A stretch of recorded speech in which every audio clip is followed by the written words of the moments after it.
Hello everyone, welcome to my YouTube channel. আজকে আমি তোমার সাথে শেয়ার করব খুবই একটা ডিলিশিয়াস রেসিপি, কাঁচা লঙ্কা চিকেন। প্রথমে তার জন্য নিয়ে নেবো এখানে ধনে পাতা নিয়ে নেব, এখানে নিয়ে নেবো কয়েক কোয়া রসুন, কিছুটা কাঁচা লঙ্কা, কয়েক কুচি আদা। এবার এর মধ্যে দিয়ে দেবো 1 বাটি টক দই। এবার প্রথমে একটা বড় পাত্র নিয়ে নিয়েছি, তার মধ্যে দিয়ে দেবো সমস্ত ইনগ্রিডিয়েন্টসগুলো। প্রথমে দিয়ে দেবো কিছুটা পরিমাণ ধনে পাতা, তার মধ্যে দেবো রসুন কোয়াগুলো। এবার এর মধ্যে দিয়ে দেবো এক এক করে আদার কুচিগুলো। এবার এর মধ্যে দেবো লঙ্কাগুলো দিয়ে দিতাম। এবার এর মধ্যে দেবো সেই একবারে টক দই, যেটা আমি আগে থেকে জল ঝরিয়ে রেখেছিলাম। এবার দিয়ে দেবো এর মধ্যে একটা গোটা লেবুর রস, দেখো। এবার এর মধ্যে দেবো স্বাদ মতো নুন।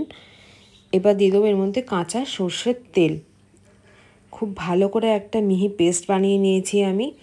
এবার আগে থেকে আমি চিকেনগুলো ধুয়ে রেখে দিয়েছিলাম, তার মধ্যে দিয়ে দেবো কিছুটা পরিমাণের এই পেস্টটা, স্বাদ মতো এর মধ্যে দিয়ে দেবো নুন। এবার এর মধ্যে দিয়ে দেবো আবারও কিছুটা পরিমাণ কাঁচা সর্ষের তেল দিয়ে এটাকে খুব ভালোভাবে ম্যারিনেট করে নিতে হবে চিকেনের সাথে। দেখ, খুব ভালোভাবে যেন প্রতিটা চিকেনের সাথে খুব ভালোভাবে কোটিং হয়, দেখতে হবে। খুব সুন্দর করে দেখো কীভাবে ম্যারিনেট করে নিচ্ছি এখানে আমি, এইভাবে পুরোটা ম্যারিনেট করে নিতে হবে। এখানে চিকেন ম্যারিনেশনটাই হচ্ছে মেন কাজ, খুব ভালোভাবে ম্যারিনেট করে নিতে হবে। এবার দেখো, ম্যারিনেট করা হয়ে গেলে এটাকে তোমরা 1 ঘন্টার জন্য রেস্টে রেখে দিতে হবে। দেখো এখানে পুরোটা ভালোভাবে মিশিয়ে নিয়েছি চিকেনগুলোর সাথে। এবার এটাকে আমি ঢাকা দিয়ে 1 ঘন্টার জন্য রেখে দিলাম। এবার আমি এর মধ্যে দিলাম কিছুটা পরিমাণ কাঁচা সর্ষের তেল। তেলটা ভালো মতো গরম হয়ে আসলে এর মধ্যে দেবো 2টো এলাচ, 2টো লবঙ্গ, 1টা দারচিনি। তারপর দিয়ে দেবো ফোড়নে কিছুটা পরিমাণ আদা কুচি আর লঙ্কা।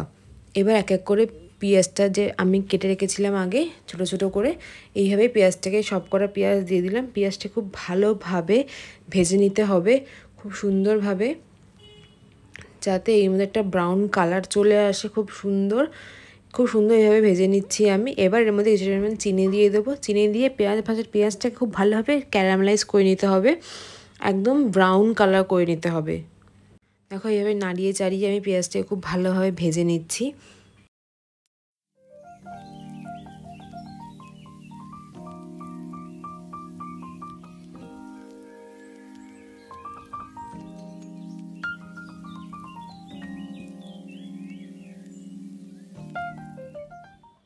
পেঁয়াজটা প্রায় ভাজা হয়েই এসছে, দেখো কালারটা কি সুন্দর চেঞ্জ হয়ে গেছে, পুরো ব্রাউন কালার হয়ে এসছে, দেখো। এবার এর মধ্যে আমি দিয়ে দেবো যে কিছুটা পরিমাণ আমি পেস্টটা রেখে দিয়েছিলাম, ধনেপাতা কাঁচা লঙ্কার যে ফুল পেস্টটা, সেটা আমি দিয়ে দিলাম এর মধ্যে। এবার এটাকেও খুব ভালোভাবে মিশিয়ে নাড়িয়ে চাড়িয়ে খুব ভালো মতো এটাকে কষিয়ে নিতে হবে।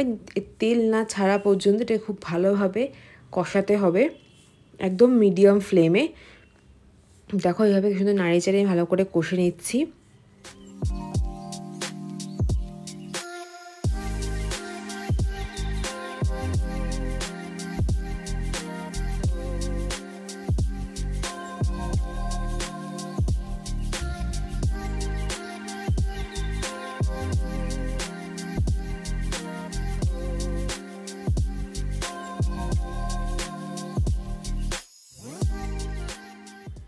ভালো মতো কষে নেওয়া হয়ে গেছে, দেখো এর মধ্যে এবার আস্তে আস্তে তেলটাও খুব সুন্দরভাবে সেপারেট হয়ে যাচ্ছে মশলা থেকে। এবার আমি এর মধ্যে দিয়ে দেবো ম্যারিনেট করে রাখা চিকেনটা, দিয়ে দিলাম। দেখো ম্যারিনেট করে রাখা চিকেনটা পুরোটাই এর মধ্যে দিয়ে দিয়েছি। এবার এটাকে খুব ভালোভাবে মিক্স করতে হবে, খুব ভালোভাবে চিকেনের সাথে ম্যারিনেট করে নেব কষে রাখা মশলাটাকেও।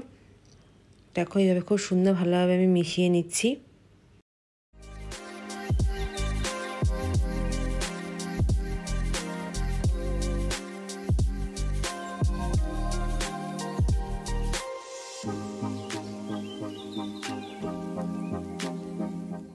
চিকেনগুলোকে এবার উল্টে পাল্টে দিয়ে সব কটাই খুব ভালোভাবে চিকেনের সাথে মশলাটাকে খুব ভালোভাবে মিশিয়ে নিয়েছি। এবার আমি এটাকে কিছুক্ষণের জন্য ঢেকে দিলাম। কিছুক্ষণ পর আবার ঢাকনাটা খুলে দেখলাম যে চিকেন থেকে প্রায় অনেকটা পরিমাণে জল বেরিয়েছে। এবার গ্যাসের ফ্লেমটাকে একটু হাই করে দিয়ে চিকেনটাকে আবার খুব ভালো করে মিশিয়ে নিচ্ছি। ও একটু উল্টে পাল্টে দিয়ে খুব ভালোভাবে চিকেনটাকে মিশিয়ে নিই। আবার কিছুক্ষণের জন্য আমি ঢাকা দিয়ে দিলাম। কিছুক্ষণ থেকে রান্না করার পরে দেখলাম চিকেন থেকে প্রায় জলটা শুকিয়ে তেলগুলো সেপারেট হয়ে গেছে। দেখো এখানে অনেকটা পরিমাণে তেল বেরিয়েছে। এবার এটাকে একটু গ্যাসের ফ্লেমটাকে হাই করে ভালো করে চিকেনটাকে কষিয়ে নিতে হবে।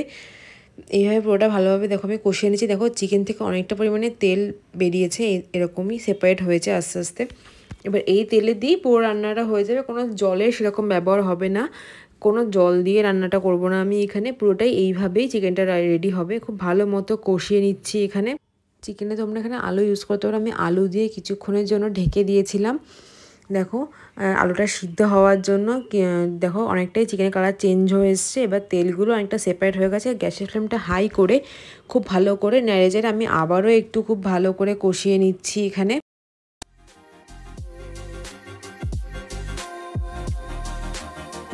চিকেনটাকে আমি এখানে খুব ঢেকে ঢেকে রান্না করেছি। আমি আবার কিছুক্ষণের জন্য চিকেনটাকে ঢেকে দিয়েছিলাম।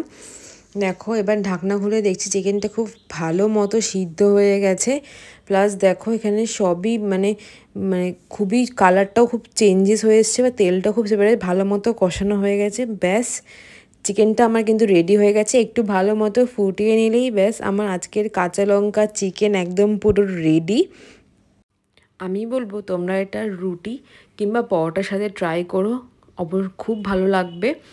দেখো এখানে কি সুন্দর টেক্সচারটা এসছে।